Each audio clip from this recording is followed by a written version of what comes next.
Basically heart failure আসলে কেন হয় বা what is the pathophysiology behind this, বা যদি কোনো একটা পেশেন্ট একটা হার্ট ফেল আসলে ডেভেলপ করে সেটা আলটিমেট কনসিকুয়েন্স কী, আমরা চেষ্টা করবো এই ক্লাসে সেটা নিয়ে আসলে কথা বলতে। বেসিক্যালি হার্ট ফেইলারে আসলে যত কেস আছে, মেজরিটি অফ দ্য কেস আমরা আসলে কিছু ডিফাইন্ড কিছু প্যাথোলজি খুঁজে পাই। সেটা হচ্ছে আইদার দেখা যাচ্ছে পেশেন্টের একটা লং স্ট্যান্ডিং হাইপারটেনশন ছিল, অথবা পেশেন্টের কোনো একটা ভালভুলার হার্ট ডিজিজ, এবং ভালভুলার হার্ট ডিজিজ থাকার কারণে সেখানে পেশেন্টের হার্টের কার্ডিয়াক লোডের মধ্যে আমরা কিছু চেঞ্জেস আসতে দেখি। আবার দেখা যাচ্ছে কিছু কিছু ক্ষেত্রে পেশেন্টের হয়তোবা কোনো একটা ইসকেমিক হার্ট ডিজিজ আছে, হয়তোবা পেশেন্টের একটা এমআই হয়ে গেছিলো। সো যখন এই ঘটনাটা ঘটে তখন দেখা যাচ্ছে একটা পোর্শন অফ দ্য হার্ট সেখানে আসলে নেক্রোস্ট টিস্যু থাকতে পারে, বা ইনফার্কশন থাকতে পারে, অথবা দেখা যাচ্ছে কিছু ইসকেমিক টিস্যু থাকতে পারে, যে জায়গাটা স্বাভাবিকভাবেই নর্মাল ফাংশন যতটুকু আসলে ক্যারি আউট করা দরকার সেটা করতে পারে না। তো সেটাও একটা ব্যাপার। আবার কিছু কিছু জায়গায় দেখা যাচ্ছে আমাদের যে মায়োকার্ডিয়াম, এখানে একটা প্রাইমারি কোনো একটা ডিজিজ হয়তো আছে, মায়োকার্ডিয়ামের মধ্যে কোনো একটা প্যাথোলজি আছে। সো এই চারটা রিজনই আসলে হার্ট ফেলিয়ারের পেছনে বেসিক আমরা আসলে কারণ হিসেবে আমরা অ্যাড্রেস করি। ব্যাপারটা কীরকম, মনে করো কোনো একটা পেশেন্টের আনকন্ট্রোল হাইপারটেনশন আছে। তো যখন হাইপারটেনশন আছে তার মানে কি পেরিফেরাল ভাস্কুলার রেজিস্ট্যান্স সেটা আসলে অনেক বেশি। তাহলে আলটিমেটলি এই পেশেন্টের যখন লেফট ভেন্ট্রিকল যখন আসলে একটা সিস্টল করে ব্লাডকে পাম্প করতে হয়, তাকে এই আর্টারিয়াল রেজিস্ট্যান্সের এগেনস্টেই পাম্পিং করে আসলে ব্লাডকে সার্কুলেশনে পাঠাইতে হয়। সো যদি এরকম হয় যে আনকন্ট্রোল হাইপারটেনশন আসলে কন্টিনিউড থাকে, সেখানে এই এলিভেটেড ভাস্কুলার আমাদের যেই রেজিস্ট্যান্স সেটার এগেনস্টে কন্টিনিউয়াসলি পাম্পিং করার জন্য হার্টকে extra amount of force generate করতে হয়, তাকে এক্সট্রা ওয়ার্কলোড তাকে ফেস করতে হয়। সো যখন দেখা যাচ্ছে যে একটা কার্ডিয়াক ওয়ার্কলোড কন্টিনিউয়াসভাবে আসলে নর্মালের থেকে অনেক বেশি থাকে, সেখানে আস্তে আস্তে একটা সময় আসলে আমরা দেখি যে হাইপারট্রফি হয়। সো টিপিক্যাল কম্পেনসেটরি মেকানিজম থেকে আসলে হাইপারট্রফি হয়। এখন থিঙ্ক অ্যাবাউট ইট, আমাদের যে হার্টের যে চেম্বার, মনে করি এটা লেফট ভেন্ট্রিকলে মনে করি ওয়ালের থিকনেসটা এতটুকু ছিল মনে করি। এখন যখন এই হাইপারট্রফিটা হয়, এই ওয়াল থিকনেসটা আরও বেশি বেড়ে যায়, আরও বেশি বেড়ে গিয়ে ওয়াল থিকনেসটা এরকম হয়ে আসে। সাধারণত প্রেশার ওভারলোডের ক্ষেত্রে আমরা আসলে যেটা দেখি যে হাইপারটেনশন বা অ্যাওর্টিক স্টেনোসিস এই ধরনের কন্ডিশনগুলো যখন থাকে, তখন এই হাইপারট্রফিটা যখন হয়, নতুন সার্কোমেয়ার বা নতুন আমাদের যেই জিনিসগুলো তৈরি হচ্ছে সেইগুলো দেখা যাচ্ছে যেই সেলগুলো আছে সেটা লং এক্সিসের আমরা দেখি যে প্যারালালি আমরা আসলে দেখি যে সেটা আসলে গ্রো করতে থাকে। সো আলটিমেটলি এটা কনসেন্ট্রিকভাবে এই হাইপারট্রফিটা হয়। সো আমরা তখন দেখি কনসেন্ট্রিকভাবে হাইপারট্রফিটা হয়। এখন থিঙ্ক অ্যাবাউট দিস, যে কনসেন্ট্রিক হাইপারট্রফি হয়েছে। সো ওভারঅল আমার এইখানে যেই চেম্বারের যে ভলিউমটা ছিল, চেম্বার ভলিউমটা কিন্তু আগের থেকে আসলে কমে গেল। সো এটার প্রবলেম কি, প্রবলেমটা হচ্ছে ডিউরিং ডায়াস্টল আমাদের এই মায়োকার্ডিয়ামটা কাইন্ড অফ একটু স্টিফ হয়ে থাকে, এবং ডায়াস্টলের সময় যতটুকু ব্লাড লেফট অ্যাট্রিয়াম থেকে লেফট ভেন্ট্রিকলে এসে এখানে রেসাইড করার কথা ছিল তার থেকে কম পরিমাণ ব্লাড আসলে এখানে আসতে পারে, বিকজ চেম্বার ভলিউম কমে গেছে। সো আলটিমেটলি তখন দেখা যাবে যে তার হয়তোবা ইজেকশন ফ্র্যাকশন হয়তোবা নর্মালি মনে হইতে পারে, কিন্তু আলটিমেটলি দেখা যায় ডায়াস্টলিক ফেলিয়ার ডেভেলপ করে। সো তার ডায়াস্টল ঠিক মতো সে ডায়াস্টল করতে পারছে না বিকজ অফ দ্য স্টিফনেস, এবং দেখা যাচ্ছে চেম্বার ভলিউমটাও কমে গেছে। সো ব্লাড আমার অ্যাট্রিয়াম থেকে কম পরিমাণে আসে। সো ইন দ্যাট কেস আমি আসলে যখন পাম্প করতেছি, আমি যদিও ফুল ফোর্সে পাম্প করতেছি, বাট আমি আসলে ইনঅ্যাডিকুয়েট পরিমাণ ব্লাড সেখানে আসলে সিস্টেমিক সার্কুলেশনে পাঠাচ্ছি। সো এখানে একটা হার্ট ফেলিয়ার হয়। তাহলে দেখা যাচ্ছে হাইপার টেনশন থেকে আমরা আসলে এই আলটিমেটলি হাইপারট্রফি পাই, এবং হাইপারট্রফি থেকে আলটিমেটলি ডায়াস্টলিক আমাদের হার্ট ফেলিয়ারটা আসলে হচ্ছে। মূল প্রবলেমটা হলো ডায়াস্টলে আমার এখানে প্রবলেমটা হচ্ছে। সো প্রেশার ওভারলোড হাইপারট্রফি এখান থেকে হচ্ছে। আবার ভালভুলার হার্ট ডিজিজ আমরা দুই রকম ফেনোমেনা পাই। ভালভুলার হার্ট ডিজিজ কী হইতে পারে, মনে করি একটা স্টেনোসিস থাকতে পারে, অথবা একটা রিগার্জিটেশন হইতে পারে। সো স্টেনোসিসের একরকম ঘটনা ঘটে, রিগার্জিটেশন আরেক রকম ঘটনা ঘটে। স্টেনোসিসের ঘটনা কি, মনে করি কোনো একটা পেশেন্টের অ্যাওর্টিক স্টেনোসিস আছে। সো থিঙ্ক অ্যাবাউট ইট, যে এইটা হচ্ছে লেফট ভেন্ট্রিকল, তাহলে এইখান থেকে মনে করি অ্যাওর্টা উঠে আসছে, মনে করি এখানে হচ্ছে আমাদের অ্যাট্রিয়ামটা এইদিকে ড্রেন করে। সো আমার এখানে একটা অ্যাওর্টিক ভালভ থাকে, রাইট? এখন যদি কোনো একটা পেশেন্টের অ্যাওর্টিক স্টেনোসিস থাকে, তার মানে কি এই ভালভটা যখন সিস্টল হচ্ছে যতটুকু ওপেন হওয়া উচিত ছিল তার থেকে কম ওপেন হচ্ছে, সেটা প্রপারলি ওপেন হইতে পারতেছে না, রাইট? সো এই মোমেন্টে যখন আমাদের লেফট ভেন্ট্রিকুলে একটা সিস্টল হয়, তখন হিউজ পরিমাণ একটা ফোর্স তাকে ক্রিয়েট করে ব্লাডকে পাম্পিং করে তাকে সিস্টেমিক সার্কুলেশনে পাঠাইতে হয়। সো এইখানে তাকে আসলে এক্সেসিভ প্রেশার ক্রিয়েট করতে হয় to get the blood flow going. So এই যেখানে স্টেনোসিস থাকে সেখানে আসলে এই এক্সট্রা ওয়ার্কলোড তখন কার্ডিয়াক মায়োসাইটের উপরে পড়ে। সো এইখানেও তাহলে আলটিমেটলি প্রেশার ওভারলোড হয়। সো এইখানেও তাহলে হাইপার টেনশনে যে প্রেশার ওভারলোডটা আমরা পাচ্ছিলাম, exactly same type of pressure overload. So যেহেতু এখানে আসলে কার্ডিয়াক মায়োসাইটের ডিমান্ড মানে ওয়ার্কলোড বেড়ে যায়, সো এখানেও আসলে আমরা দেখি কনসেন্ট্রিক হাইপারট্রফি হয়। সো যখন কনসেন্ট্রিক হাইপারট্রফি হয়, সো এইখানে দুইটা ঘটনা। এক হচ্ছে পেশেন্টের এখানে আস্তে আস্তে এখানেও আমি দেখি যে এই আমাদের হাইপারট্রফি হচ্ছে, একটা হচ্ছে এটা। সেকেন্ড কথা হচ্ছে ও ব্লাড পাঠাইতেও পারে কম। সো এইখানে আমরা আসলে দেখি যে তার কার্ডিয়াক যে সিস্টোলিক যেই পাওয়ারটা, সে সিস্টল হয়তো সে প্রপারলি করতেছে, কিন্তু ব্লাড আসলে যাইতে পারে কম। বাট এখানেও আমরা আসলে আলটিমেটলি এটাকে প্রেশার ওভারলোড হাইপারট্রফি হিসেবে আমরা অ্যাড্রেস করি। সো তাহলে এখানে একটা প্রেশার ওভারলোড থেকে হাইপারট্রফি হচ্ছে কনসেন্ট্রিক ম্যানারে আমরা আসলে হাইপারট্রফি হইতে দেখি। সো সেখানেও আলটিমেটলি আমরা দেখব যে আমাদের যে চেম্বার ভলিউমটা কমে আসতেছে। At the same time stenosis থাকার কারণে ব্লাড সামনে পাঠাইতেও সমস্যা হয়। সো আলটিমেটলি সিস্টেমিক সার্কুলেশনে যতটুকু ব্লাডের ডিমান্ড ছিল তার থেকে কম পরিমাণ ব্লাড আসলে সেখানে যায়। সো এইখানে আমরা আসলে কনসেন্ট্রিক থিকনেসটা দেখি। রিগার্জিটেশনের ঘটনাটা আবার উল্টা। রিগার্জিটেশনে কী হচ্ছে, মনে করি অ্যাওরটিক রিগার্জিটেশন আমি ব্যাখ্যাটা দিই। মনে করি এটা হচ্ছে আমাদের লেফট ভেন্ট্রিকল, মনে করি এখান থেকে আমার অ্যাওরটাটা উঠে আসছে, মনে করি। সো এটা থাকুক। এখন যদি রিগার্জিটেশন থাকে, হোয়াট হ্যাপেন, যখন আমরা দেখি যে লেফট ভেন্ট্রিকুলার ডায়াস্টল হয়, সো ডায়াস্টলের সময় অ্যাওরটা থেকে ব্লাড রিগার্জিটেট করে ব্যাক করে আমরা দেখি যে লেফট ভেন্ট্রিকুলে ফেরত আসে। যখন ডায়াস্টল হলো সেই মোমেন্টে যখন একটা মানে কাইন্ড অফ একটা ভ্যাকুয়ামের মতোই একটা নেগেটিভ প্রেশার ক্রিয়েট হয়। সো তখন দেখা যাচ্ছে যেহেতু এখানে ভালভটা আসলে কম্পিটেন্ট না, অ্যাওরটাতে থেকে থাকা ব্লাড সেইটা আসলে রিগার্জিটেড ব্যাক করে লেফট ভেন্ট্রিকুলে ফেরত আসে। সো এইটা যখন হলো তখন থিঙ্ক অ্যাবাউট ইট, আমাদের during the left ventricular diastole left atrium থেকে আমার ব্লাড আসতেছে, আবার অ্যাওরটা থেকেও একটা ব্লাড ফেরত আসছে। সো ডিউরিং ডায়াস্টল আমি নর্মালি যদি ফর এক্সাম্পল 70 ml ব্লাড পাওয়ার কথা, এখন আমি ডিউরিং ডায়াস্টল এই অ্যাওরটা থেকে কিছু ব্লাড ব্যাক করতেছে, আরও 20 ml এক্সট্রা ব্লাড আমার কাছে ফেরত আসতেছে। মানে ফর এক্সাম্পল আমি নাম্বারগুলো একটা এক্সাম্পলে বেস করে বলতেছি। তাহলে দেখা যাচ্ছে নর্মালি আমার এন্ড ডায়াস্টলিক ভলিউম যদি নর্মাল অবস্থায় 70 মিলি হওয়ার কথা, এখন সেটা 90 ml হয়ে গেছে। আবার দেখা যাচ্ছে এই যে 90 ml মতো হইল, এখন কী করবে, এটা তো সে আবার পাম্প করবে, তাহলে এখন সে 90 ml তাকে পাম্প করতে হচ্ছে। নর্মাল অবস্থায় সে হয়তো 70 ml তাকে পাম্পিং করা লাগতেছিল, এখন তাকে 90 ml পাম্প করা লাগতেছে। আবার সেই 90 ml থেকেও আবার একটা পোর্শন আবার এখানে ফেরত আসে, আবার এখানে অ্যাওরটা থেকে আবার ডায়াস্টল সময় ব্লাড আসে। তো দেখা যাচ্ছে কন্টিনিউয়াসলি আমার প্রত্যেক সাইকেলেই আমার এন্ড ডায়াস্টলিক ভলিউম যে লোড, এটা আসলে আস্তে আস্তে বাড়তে থাকে। কারণ আমি প্রথম সাইকেলে 20 ml বেশি পাইছি, সো এরপরের বার যখন সিস্টলে হয়তো বা 90 ml তাকে পাম্প করতে হবে, সেখান থেকে হয়তো বা পেশেন্টের যখন রিগার্জিটেশন হচ্ছে তখন হয়তো বা সাপোজ 25 ml ব্যাক করতেছে, আবার 25 ml সাথে 70 যোগ করি, তখন কত হয়, তখন দেখা যাচ্ছে 95 হচ্ছে। তখন এই 95 যখন আবার সে পাম্প করতেছে, তখন হয়তো বা ফর এক্সাম্পল যখন ব্যাক করছে হয়তো বা 80 ml চলে আসছে। সো কন্টিনিউয়াসলি আসলে যত সময় যাবে রিগার্জিটেশনের ওই হিসাবটা হচ্ছে আমি কতটুকু ব্লাড আমার এন্ডাস্ট্রিক ভলিউমে আছে তার সাপেক্ষে তো আমার মানে আমার সিস্টলে আমি পাম্পিংটা করতেছি। সো সময়ের সাথে সাথে আসলে একটা ভলিউম ওভারলোড বাড়তেই থাকে। সো এই যে ভলিউম ওভারলোড বাড়তে থাকে, তাহলে কী হচ্ছে, একদিকে এই ভলিউম ওভারলোডের কারণে আমরা আসলে দেখি তাকে ওয়ার্কলোডটা বেশি থাকে, আবার ভলিউমের জন্য তাকে আসলে একটা এক্সট্রা প্রেশার এখানে ক্রিয়েট করতে হচ্ছে। সো এইখানেও আমরা দেখি যে নতুন সার্কোমিয়ারগুলো যেটা আসে সেটা আসলে এক্সিস্টিং সার্কোমিয়ারের সাথে একটা সিরিজেই আসলে আমরা অ্যারেঞ্জমেন্ট হইতে দেখি।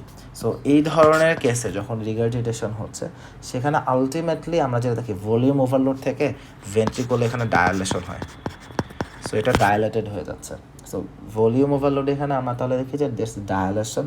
এখন ডায়ালেশনের এখানে আমাদের যে ভেন্ট্রিকুলার ওয়াল থিকনেস সেটা আগের মতোই থাকতে পারে, অথবা আগে থেকে সামান্য একটু বাড়তে পারে, অথবা এমনও হইতে পারে যে ওয়াল থিকনেস আগে যা ছিল তার থেকে কমে গেছে।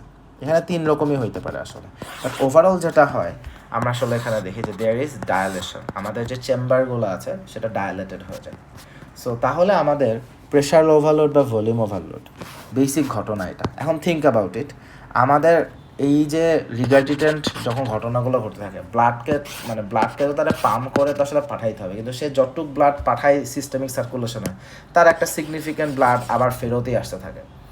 সো এই জন্য এখানেও আসলে ইনঅ্যাডিকুয়েট সিস্টেমিক পারফিউশন হয়। তাহলে আলটিমেটলি তো হার্টে যতটুকু ব্লাড সিস্টেমিক সার্কুলেশনে পাঠানো দরকার ছিল সে তো আসলে পাঠাইতে পারতেছে না। So this is leading to heart failure. তাহলে ভালভুলার হার্ট ডিজিজ থেকেও হার্ট ফেইলার হয়। আরেকটা হচ্ছে ischaemic heart disease. Ischaemic heart disease যেমন ফর এক্সাম্পল আমি এমআই দিয়েই কথা বলি, মনে করি কোনো একটা পেশেন্টের এটা হচ্ছে হার্ট। এখন আমাদের হার্টের এখানে রাইট সার্কুলেশন আছে, লেফট সার্কুলেশন আছে, এলসিএক্স আছে, পেছন দিয়ে যায়। এখন মনে করি যে কারো লেফট অ্যান্টিরিয়র ডিসেন্ডিং আর্টারিতে একটা এমআই হয়ে গেছে, মনে করি যে এখানে একটা এমআই হয়েছে। সো এটা এমআই হওয়ার জন্য হয়তো বা এইটুকু জায়গা ধরে আলটিমেটলি ব্লাড সাপ্লাই জিরো হয়ে গেল। তাহলে এইটুকু জায়গায় কী হবে? আলটিমেটলি নেক্রোসিস হয়ে যাবে। তাহলে এইখানে যে কার্ডিয়াক মায়োসাইট যা ছিল এগুলো তো অল ডেড। তাহলে এখন যেটা হবে, হার্টের বাকি সব জায়গায় প্রপারলি ফাংশন করতে পারবে, বাট এইটুকু জায়গা বাদে, বিকজ এইটুকু জায়গায় কার্ডিয়াক মায়োসাইট অলরেডি ডেড। তাহলে ওইটুকু জায়গায় সে ঠিকমতো আসলে তাহলে পাম্পিং আসলে সে করতে পারবে না, বিকজ ইনঅ্যাডিকুয়েট পাম্পিং। অবশ্য হ্যাঁ, এখানে একটা কম্পেনসেশন হয়। কম্পেনসেশনটা কীরকম, যে যেইটুকু আসলে আমার ড্যামেজড হয়ে গেছে তার আশেপাশের যেই কার্ডিয়াক মায়োসাইট এরা আসলে এটাকে কম্পেনসেট করার চেষ্টা করে। সো আমরা দেখতে পাই যে এই সারাউন্ডিং যেটা ভালো এরিয়া, এখানে একটা কম্পেনসেটরি আমরা অনেক সময় দেখি যে হাইপারট্রফি হয়, কিন্তু সেটা একটা জাস্ট কম্পেনসেটরি অ্যাপ্রোচ হিসেবে। বাট ওভারঅল পেশেন্টের এখানে তার পাম্পিং ইনএফিসিয়েন্সি থাকে, সে যতটুকু আসলে তার পাম্প করা উচিত সে তার থেকে কম পরিমাণ ব্লাড পাম্প করে, বিকজ অফ দ্য নেক্রোসিস বা বিকজ অফ দ্য ইনফার্কশন হয়ে যাওয়ার কারণে ওইটুকু জায়গায় তো পাম্পিং করার ক্যাপাসিটি হারিয়ে ফেলছে। সো ইস্কেমিক হার্ট ডিজিজের ক্ষেত্রে আমরা দেখতেছি যে কার্ডিয়াক মায়োসাইট যদি ইস্কেমিয়া হয়ে থাকে সেখানে প্রপারলি পাম্পিং করতে পারে না, পাম্পিং ইনএফিসিয়েন্সি ডেভেলপ করে, বা নেক্রোসিস হয়ে গেলে তো বা ইনফ্রাকশন হলে তো সেই একই ঘটনায় অলমোস্ট। সো এখান থেকেও তাহলে পেশেন্টের হার্ট ফেলিয়ার হইতে পারে।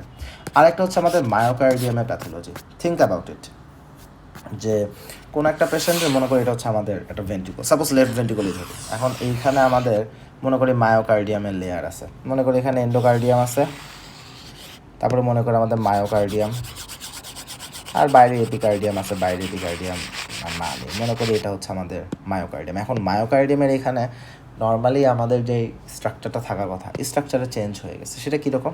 মনে করি এখানে জায়গায় জায়গায় কিছু ফাইব্রো ফ্যাটি ইনফিলট্রেশন হয়েছে, অথবা এখানে অ্যামাইলয়েড ডিপোজিশন হয়ে গেছে, অথবা দেখা যাচ্ছে যে আদার কোনো প্যাথোলজি। সো এখানে অনেক সময় দেখা যাচ্ছে আয়রন ডিপোজিট হইতে পারে। সো লটস অফ থিং, এখানে আসলে দেখা যাচ্ছে কোনো কিছু একটা ইনফিলট্রেশন হচ্ছে, বা এখানে কোনো একটা ডিফারেন্ট প্যাথোলজি আছে, এখানে যে কার্ডিয়াক মায়োসাইটগুলো আছে এখানে কোনো একটা প্যাথোলজি আছে। সো মায়োকার্ডিয়ামের ইনহেরেন্ট কিছু প্যাথোলজি, যেই কারণে ও প্রপারলি আর ফাংশন করতে পারে না।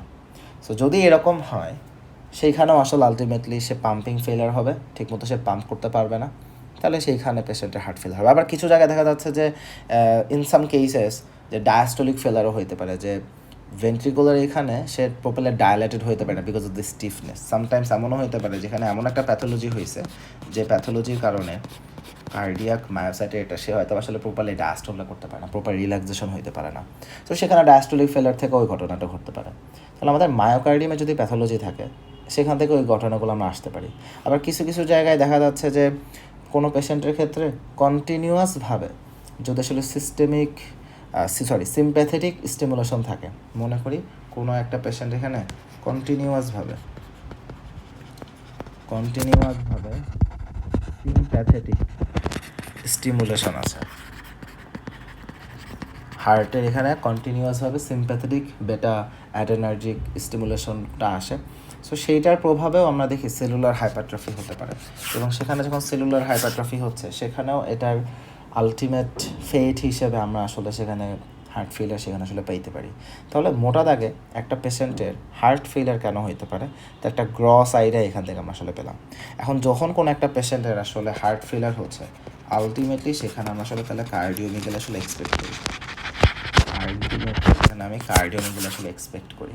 এবং যখন এখানে কার্ডিওমেগালি হচ্ছে তাহলে স্বাভাবিকভাবে হার্টের যে ওজন বা হার্টের যে সাইজ সেটা নর্মাল ওয়েট বা নর্মাল সাইজের থেকে কয়েক গুণ বেশি হয়।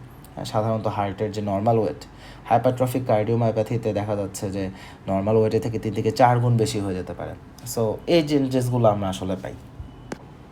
এখন মনে করি কোনো একটা পেশেন্টের হার্ট ফেলিয়ার আছে এবং হার্ট ফেলিয়ারের কারণে আলটিমেটলি সেটা চেম্বার ডায়ালেটেড হোক অথবা সেখানে আমরা কনসেন্ট্রিক হাইপারট্রফি হোক, যেভাবেই হোক আলটিমেটলি হার্টটা তো আসলে একটু বড় হয়ে গেছে সাইজে।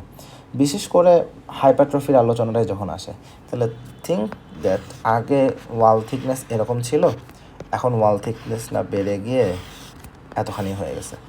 তাহলে এখন এই ওয়াল থিকনেসে আমার কিন্তু আগের থেকে ব্লাড সাপ্লাই বেশি দরকার, কারণ আমার এখানে প্রচুর মেটাবলিজম হচ্ছে, প্রচুর মেটাবলিক ডিমান্ড আছে।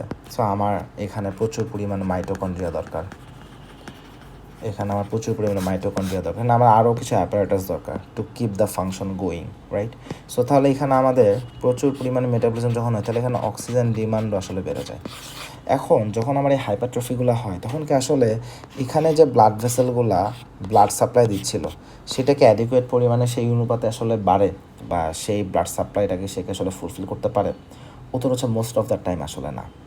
দেখা যাচ্ছে যে প্রেশার ওভারলোড হাইপারট্রফি যে জায়গাগুলোতে হয় স্পেসিফিকভাবে, সো দেখা যাচ্ছে অক্সিজেন বা নিউট্রিয়েন্টসের যে সাপ্লাইটা আমার ছিল সেটা আসলে যতটুকু প্রয়োজন তার থেকে আসলে কম আসে। হাইপারট্রফি হওয়ার পরে যতটুকু আমার দরকার সেই পরিমাণ আসলে আসে না। সো আলটিমেটলি আমাদের মেটাবলিক ডিমান্ডের থেকে আমার সাপ্লাইটা আসলে কম। সো এই জায়গাটাতে এই জন্য লম্বা সময় ধরে যদি এভাবে চলতে থাকে, সো অক্সিজেন কনজাম্পশন একদিকে আমার বেশি দরকার, কিন্তু সেই অনুপাতে আমি অক্সিজেন পাচ্ছি না, যে পরিমাণ আমার নিউট্রিয়েন্টস দরকার সেই পরিমাণ আমি নিউট্রিশন পাচ্ছি না। সো এই জন্য দেখা যাচ্ছে হার্ট ফেলিয়ারের যেখানে আসলে হাইপারট্রফি হয়ে যাচ্ছে সেইখানে cardiac myocyte they are more prone to ischaemic changes. তাহলে এইখানে ইস্কেমিক চেঞ্জেসের প্রতি সে আরও বেশি ভালনারেবল, বিকজ সে আসলে অ্যাডিকুয়েট ব্লাড সাপ্লাই পায় না। এখন যদি কোনো একটা পেশেন্টের ইস্কেমিক চেঞ্জেস আলটিমেটলি ডেভেলপ করে, এটাও কিন্তু আলটিমেটলি হার্ট ফেলিয়ারে আসলে তাকে কনভার্ট করে নেবে। তাহলে একটা পেশেন্টের প্রেশার ওভারলোড আছে বা আদার রিজন থেকে তার এই যে যদি কার্ডিয়াক হাইপারট্রফি হয়, মাসলগুলো হাইপারট্রফি হয়, সেটাও সেখান থেকেও দেখা যাচ্ছে যে তার যদিও হয়তো বা অ্যাথেরোস্ক্লেরোসিস নাই সেভাবে, কিন্তু আলটিমেটলি এখানেও তাহলে there will be ischaemic changes. তাহলে এইটা একটা সমস্যা। আবার দেখা যাচ্ছে যে সামটাইমস কোনো যখন ইনসাল্ট যখন আসে, বিশেষ করে যদি এমআই হয়ে যায়, সো সামটাইমস দেখা যাচ্ছে যে মায়োকার্ডিয়াল যে ফাইব্রোব্লাস্টগুলো আছে সেই ফাইব্রোব্লাস্টগুলো অ্যাক্টিভ হয়ে সেখানে আরও ফাইব্রোসিস করে, বা এক্সট্রাসেলুলার ম্যাট্রিক্সগুলো সে বেশি বেশি সিনথেসিস করে, দেখা যাচ্ছে যে there is fibrous tissue deposition. So interstitial fibrosis তখন হয়। তখন কী হয়? Interstitial fibrosis. এখন যদি এরকম যে একটা কার্ডিয়াক মায়োস এখানে ইন্টারস্টিশিয়াল ফাইব্রোসিস আছে, স্বাভাবিকভাবেই সেইটার আমরা দেখব যে স্টিফনেস ডেভেলপ করে। যেখানে ফাইব্রোসিস সেখানে ব্যাপারটা একটু শক্ত শক্ত হয়ে যায় না, এটার ফ্লেক্সিবিলিটি কমে যায়। সো ফাইব্রোসিস হচ্ছে বড় সমস্যা হচ্ছে ডিউরিং ডায়াস্টল যে ইলাস্টিসিটিটা দরকার সেই ইলাস্টিসিটিটা সে মেনটেন করতে পারে না। সো সেখানে ডায়াস্টলিক ফেইলার হয়, সেখানে ডায়াস্টলিক ফেইলার হয়। তাহলে দেখা যাচ্ছে যে এই হাইপারট্রফির কনসিকুয়েন্স থেকে আমরা অনেক সমস্যা, এখান থেকে একদিকে ইস্কেমিয়া হচ্ছে, আবার দেখা যাচ্ছে ইন্টারস্টিশিয়াল ফাইব্রোসিস ইন সাম কেসে সেখানে ডেভেলপ করতে পারে, সেটার জন্য আবার ডায়াস্টলিক ফেইলার হতে পারে। সো ইন বোথ ওয়েজ আমরা আসলে একটা পেশেন্টের হার্ট ফেইলার যখন হয় বা সেখান থেকে যখন হাইপারট্রফি হয়, বা হাইপারট্রফি আলটিমেটলি যে কোনো কারণ থেকে হয়, এইটাও আলটিমেটলি আমরা দেখি যে হার্ট ফেইলারের ঘটনাকে আসলে প্রিডিসপোজ করে, সেখান থেকে হার্ট ফেইলার ডেভেলপ করে, মানে বোথ ওয়েজ এই কথাটা আসছে। এখন যদি কোনো একটা পেশেন্টের আসলে হাইপারট্রফি হয়ে যায়, ডায়ালাটেশন হয়ে যায়, সেখানে এই ব্যাপারটাকে আসলে আমাদের বডি জায়গা থেকে কম্পেনসেট করার সর্বোচ্চ চেষ্টা করে। যেমন মনে করি কার্ডিয়াক মায়োসাইটের কথা বলি, মনে করি ফর এক্সাম্পল এটা হচ্ছে একটা কার্ডিয়াক মায়োসাইট মনে করি। এখন আমার এটা যখন হাইপারট্রফি হবে, এখানে তো আমার ফাংশন কন্টিনিউ করার জন্য এক্সট্রা আমার সার্কোমেয়ারগুলো লাগবে, বা এক্সট্রা আমার সেলুলার কম্পোনেন্টগুলো লাগবে। সো আমার প্রোটিন, আমার সিনথেসিস দরকার, আমার বেশি বেশি করে এনার্জি জেনারেট করা দরকার। কারণ যখনই আমার একটা সেল এভাবে হাইপারট্রফিড হয়ে গেল, স্বাভাবিকভাবে সেটার মেটাবলিক অ্যাক্টিভিটিস বেড়ে যাবে, সেটার ফাংশন ছিল সেই ফাংশনাল ওভারলোডটাকে তাকে মানে ফলো করতে হবে। সো এই মলিকুলার যখন ডিমান্ডগুলো এইভাবে চলে আসে, সো হাইপারট্রফিক কার্ডিওমায়োসাইটে তখন আমরা কিছু চেঞ্জেস দেখি। সেটা কি? তখন দেখা যাচ্ছে যে যেখানে হাইপারট্রফি হয়েছে এই জায়গাগুলোতে কিছু ইমিডিয়েট আর্লি জিন অ্যাক্টিভেটেড হয়ে যায়, কিছু ইমিডিয়েট আর্লি জিন। এটার অ্যাক্টিভেটেডও এটার এক্সপ্রেশন বেড়ে যায়। বিশেষ করে কোন কোন জিন, কিছু নাম জাস্ট আমরা জেনে রাখি, ফস, জুন, মাইক, তারপর EGR1, তাহলে এই জিনগুলো দেখা যাচ্ছে এক্সপ্রেশন বেড়ে যায়। যখন এক্সপ্রেশন বেড়ে যায় তারা এমন কিছু প্রোটিন তৈরি করে যেটা সেলুলার গ্রোথকে প্রমোট করে, প্রোটিন এক্সপ্রেশনকে অল্টার করে ফেলে, এবং এই হিমোডাইনামিক ওভারলোড সেটাকে আসলে কাইন্ড অফ একটু ফলো করার চেষ্টা করে। বাট আলটিমেটলি আসলে এখানে দেখা যাচ্ছে যে অ্যাবনর্মাল প্রোটিন সেখানে তৈরি হয়, সামটাইমস আস্তে আস্তে ফাইব্রোসিস বাড়তে থাকে, এবং যত আমার মানে সময়ের সাথে সাথে এই হাইপারট্রফিটা বাড়তে থাকে। কিন্তু আলটিমেটলি যতই হাইপারট্রফি হোক না কেন, ব্লাড সার্কুলেশন কখনোই সেটার প্রতি অ্যাডিকুয়েট ব্লাড সাপ্লাই আসলে সে পাইতে পারে না। যতটুকু ব্লাড সাপ্লাই আসলে দরকার ততটুকু ব্লাড সাপ্লাই সে আসলে পায় না। So inadequate ভাস্কুলেচার। সো এত কিছুর আলটিমেট নেট রেজাল্ট হচ্ছে দেয়ার ইজ কার্ডিয়াক ডিসফাংশন। তাহলে কী হলো, এই যে আমার ভলিউম ওভারলোড, বা এই যে আমার প্রেশার ওভারলোড, বা এই যে আমার ইস্কেমিক যে চেঞ্জেস, যখন এই ঘটনাগুলো ঘটছে, এটার একটা টাইমে গিয়ে এই কম্পেনসেটরি অ্যাপ্রোচগুলো যত যাই করুক না কেন, তার আলটিমেট নেট রেজাল্ট হচ্ছে দেয়ার ইজ কার্ডিয়াক ডিসফাংশন। এবং সেখানে এই পেশেন্ট আমাদের কাছে আলটিমেটলি হার্ট ফেলিয়ার নিয়ে আসে। হার্ট ফেলিয়ারের পাশাপাশি তখন আর কী হবে, যখনই হার্ট ফেলিয়ার হচ্ছে, so for example left ventricle আমার ফেল করছে। সো লেফট ভেন্ট্রিকল ফেল করার অর্থ লেফট অ্যাট্রিয়াম থেকে ব্লাড যে লেফট ভেন্ট্রিকলে আসতো সেইটা আসলে প্রপারলি আর আগের মতো আসতে পারবে, বিকজ লেফট ভেন্ট্রিকল সিস্টোলিক ফেলার হোক বা ডায়াস্টোলিক ফেলার হোক, বোথ ওয়েতেই লেফট অ্যাট্রিয়ামে টু সাম এক্সটেন্ট কনজেশন হবে। যখনই সেখানে আসলে ভলিউমের একটা কনজেশন হয়, লেফট অ্যাট্রিয়ামে এক্সট্রা প্রেশারের প্রভাবে আস্তে আস্তে ডায়ালেটেড হয়ে যাবে। সো যখন একটা অ্যাট্রিয়াম এভাবে ডায়ালেটেড হয়ে যায়, তার যে নিজস্ব যেই কন্ট্রাকশন ক্যাপাসিটি সেটা আসলে অল্টার্ড হয়ে যায়। সো সে তখন আর ইফেক্টিভ কন্ট্রাকশন একটা সময় যে করতে পারে না, তখন আমরা সেখানে অ্যাট্রিয়াল ফিব্রিলেশন হইতে দেখি। সো ফিব্রিলেশন যখন হয় তখন আসলে ইফেক্টিভ কন্ট্রাকশন হয় না, বরং একটা কাইন্ড অফ একটা ছোট্ট ভাইব্রেটরি একটা মুভমেন্টের মতো হয়। So this is fibrillation. So ব্যাপারটা অনেকটা এরকম যে মনে করি অ্যাট্রিয়ামের কন্ট্রাকশনে যে প্রেশারটা ক্রিয়েট হয়, সেই প্রেশারটাকে যদি আমি একটা গ্রাফ দিয়ে দেখাই, এরকম একটা প্রেশার গ্রাফ হয়তো বা হবে, আর ফিব্রিলেশনের প্রেশার গ্রাফটা এরকম আসবে। সো ব্যাপারটা আসলেই এরকম। সো তখন দেখা যাচ্ছে যে অ্যাট্রিয়াল ফিব্রিলেশন ডেভেলপ করছে। এই কারণে অনেক পেশেন্টের heart failure with atrial fibrillation পাই। আমরা অনেক পেশেন্টের ক্ষেত্রে এরকম দেখি যে ইনিশিয়ালি হার্ট ফেলিয়ার ছিল, সেখান থেকে একটা টাইমে গিয়ে তার অ্যাট্রিয়াল ফিব্রিলেশন ডেভেলপ করছে। Is very common. সো দেখা যাচ্ছে যে তাহলে হার্ট ফেলিয়ার হবে, অ্যারিথমিয়া ডেভেলপ করতে পারে, আর সেখানে কন্টিনিউয়াসলি যখনই আমাদের হার্ট ফেলিয়ার হবে, টিস্যু পারফিউশন কমে যাবে, হাইপোক্সিয়া হবে। সো সেইখানে আমরা দেখি যে আমাদের সিম্প্যাথেটিক স্টিমুলেশন বেড়ে যাবে। সিম্প্যাথেটিক স্টিমুলেশন বেড়ে গেলে আমাদের বেটা অ্যাড্রেনার্জিক স্টিমুলেশন বাড়তে থাকবে, এবং সেইটার কন্টিনিউয়াস কারণে দেখা যাচ্ছে সেইটার প্রভাবেও হাইপারট্রফি কন্টিনিউড হবে। সো একদিকে হাইপারট্রফির জন্য যা হচ্ছিল সেটার কনসিকুয়েন্সে এটা একটা ভিসিয়াস সাইকেলের মতো তখন তৈরি হয়ে যায়। So this is what happen. তাহলে একটা কার্ডিয়াক হাইপারট্রফি থেকে হার্ট ফেইলারও আমরা পাচ্ছি, লম্বা টার্মে এসে অ্যারিথমিয়াও ডেভেলপ করতে পারে। সো এই চেঞ্জেসগুলো আমরা আসলে দেখি। এখন এইটুকু যদি আমরা বুঝি, তাহলে এখন আমরা ইন্ডিভিজুয়াল কিছু আলোচনায় আসি। তাহলে যখন আমরা হার্ট ফেলিয়ারের কথা বলি, আমরা আসলে প্যাথোলজি বোঝার জন্য, প্যাথোফিজিওলজি বোঝার জন্য দুইভাবে আলোচনা করি। একটা হচ্ছে লেফট হার্ট ফেলিয়ার, একটা হচ্ছে রাইট হার্ট ফেলিয়ার। ক্লিনিক্যালি কিন্তু হার্ট ফেলিয়ার এখন left heart failure, right heart failure এইভাবে আলোচনা করা হয় না। ক্লিনিক্যালি হার্ট ফেলিয়ারকে আমরা ডিসক্রাইব করার জন্য আমরা একটা টার্ম ইউজ করি, heart failure with reduced ejection fraction, আর একটা হচ্ছে আমাদের heart failure with preserved ejection fraction. তাহলে ক্লিনিক্যালি আমরা এই দুইটা টার্ম দিয়ে হার্ট ফেলিয়ারকে এক্সপ্লেন করি। কিন্তু আমি যখন প্যাথোলজি শিখতেছি, প্যাথোলজি শেখার জন্য আমাদের left heart and right heart ধরে আলোচনাটা করলে শেখাটা সহজ হয়। তাহলে আমরা এখন সিরিয়ালে আসি, প্রথমে আসে লেফট হার্ট ফেলিয়ারের কথা। তাহলে লেফট হার্ট ফেলিয়ার মানে কি? মানে হচ্ছে এটা যদি আমাদের হার্ট হয়, তাহলে হার্টের লেফট অংশ ফেল করছে। হার্টের লেফট অংশের ফাংশন কী ছিল? হার্টের লেফট অংশের ফাংশন ছিল পালমোনারি সিস্টেম থেকে, পালমোনারি ভেইন থেকে যে ব্লাডটা আমার আসবে, অক্সিজেনেটেড ব্লাড, সেই ব্লাডটাকে আমি পাম্প করে সিস্টেমিক সার্কুলেশনে পাঠাই দেবো। আমার উদ্দেশ্যই ছিল এটা। কিন্তু এই কাজটা যদি সে করতে না পারে, তখনই সেটাকে আমি বলছি this is left heart failure. তাহলে লেফট হার্ট ফেইলার মানে সহজভাবে বুঝবো লেফট ভেন্ট্রিকল প্রপারলি পাম্প করতে পারে নাই। তাহলে লেফট হার্ট ফেইলারগুলো কেন হচ্ছে?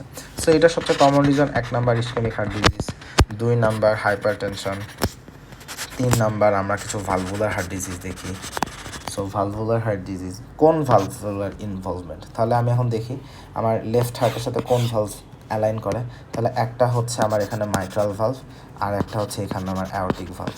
তাহলে এই দুইটা ভালভের কথাই আসবে। তাহলে ভালভুলার হার্ট ডিজিজের কথা আসলে একদিকে হচ্ছে অ্যাওর্টিক ভালভুলার ডিজিজ, আর একটা হচ্ছে মাইট্রাল ভালভুলার ডিজিজ। তাহলে অ্যাওর্টিক অ্যান্ড মাইট্রাল ভালভ, তারপর ইসকেমিক হার্ট ডিজিজ, হাইপারটেনশন এবং প্রাইমারি কোনো মায়োকার্ডিয়াল যদি কোনো কন্ডিশন থাকে, তাহলে মায়োকার্ডিয়াল প্যাথোলজি। তাহলে এই কজগুলোতে লেফট ভেন্ট্রিকল ফেল করতে পারে বা লেফট হার্ট ফেল করতে পারে। সো ব্যাপারটা কেমন একটু আগে ব্যাখ্যা করে ফেলছি যে ইসকেমিক কেস যদি হয়ে থাকে, মনে করি এইটুকু জায়গা আমার নেক্রোসিস হয়ে গেছে বা ইনফ্রাকশন হয়ে গেছে, তাহলে এইটুকু জায়গা তো আর পাম্পিং করতে পারবে না, হয়তো বা বাকি জায়গা পাম্পিং চালায় যাবে, কিন্তু এইটুকু জায়গা তো আর পাম্পিং করতে পারতেছে না। সো সেখান থেকে আমার একটা পাম্পিং ফেলিয়ার হচ্ছে, সেখানে ইজেকশন ফ্র্যাকশন ফল করবে। আবার দেখা যাচ্ছে যে হাইপারটেনশন, যখন লং স্ট্যান্ডিং হাইপারটেনশন থাকে, সেখানে আসলে যেহেতু against increased peripheral vascular resistance আমাকে আসলে পাম্পিং করতে হয়, সেখানে আলটিমেটলি কী হয়, কনসেন্ট্রিক আমাদের হাইপারট্রফি হয়। তো যখন কনসেন্ট্রিক হাইপারট্রফি আমরা দেখব, তো তখন কী হবে, আমাদের লেফট ভেন্ট্রিকলের এখানে আলটিমেটলি আমি দেখব যে চেম্বার ভলিউমটা কমে গেছে এবং লেফট ভেন্ট্রিকলটা স্টিফ হয়ে গেছে। সো তখন সেখানে ডায়াস্টোলিক ফেলার হবে, হবে।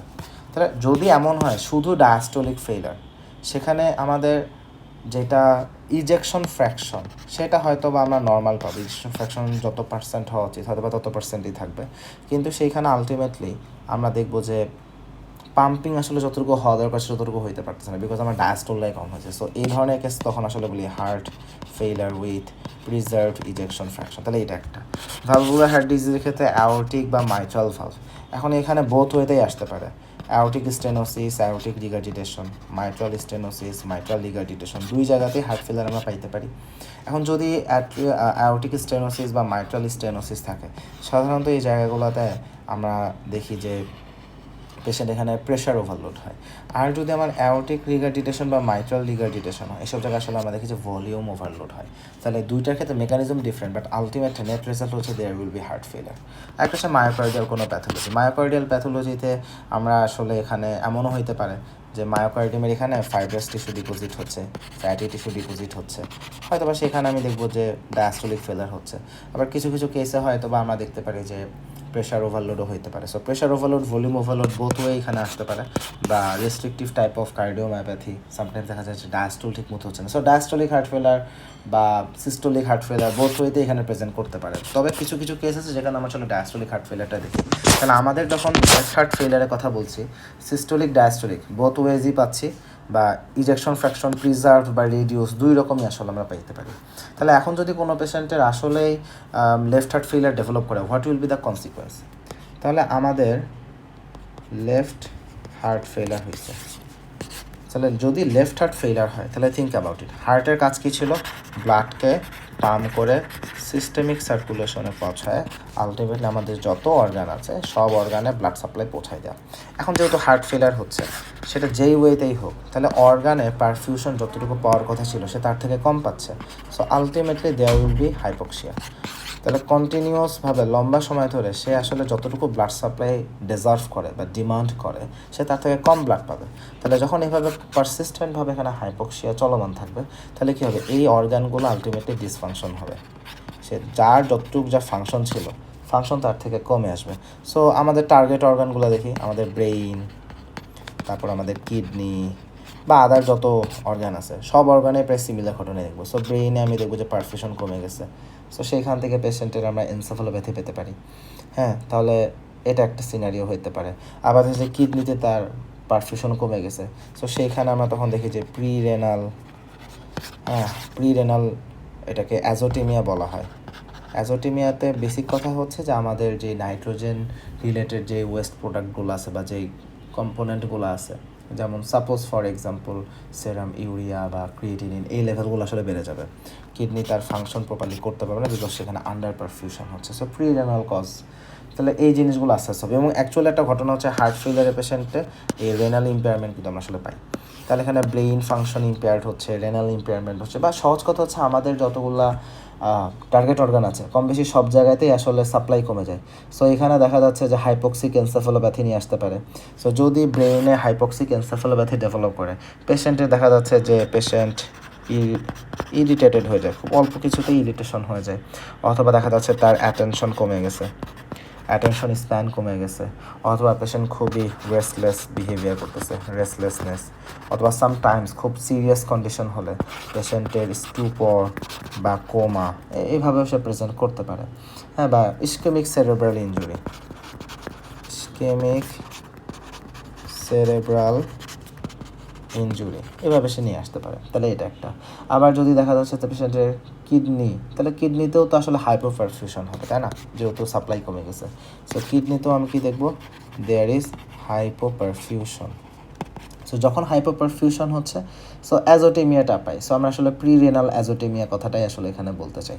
তাহলে এটা হচ্ছে আমার টার্গেট অর্গান রিলেটেড কথা, কিন্তু এর বাইরে আরও আলোচনা আছে। সেটা কি, এখন যখন আমার লেফট ভেন্ট্রিকল ফেইল করতেছে, যতটুকু ব্লাড পাম্পিং করা উচিত সে আসলে ততটুকু ব্লাড পাঠাইতে পারে না, দ্যাটস দ্য মেইন থিং। হ্যাঁ, সেটা সিস্টোলিক বা ডায়াস্টোলিক যেই ফিলারই হোক। এখন লেফট ভেন্ট্রিকল ব্লাড কোথা থেকে পেত, এটা পেত লেফট অ্যাট্রিয়াম থেকে। এখন যদি আমার লেফট ভেন্ট্রিকুলার ফেইলার হয়, আলটিমেটলি লেফট অ্যাট্রিয়াম যতটুকু ব্লাড ড্রেন করার কথা ছিল ততটুকু ব্লাড সে আর ড্রেন করতে পারে না। কারণ হচ্ছে যদি সিস্টোলিক ফেইলার হয়, তাহলে যতটুকু ব্লাড পাম্পিং করার কথা তার থেকে কম ব্লাড পাম্প হয়, তাহলে সেইটুকু ব্লাড তো লেফট ভেন্ট্রিকুলে থেকে যাচ্ছে।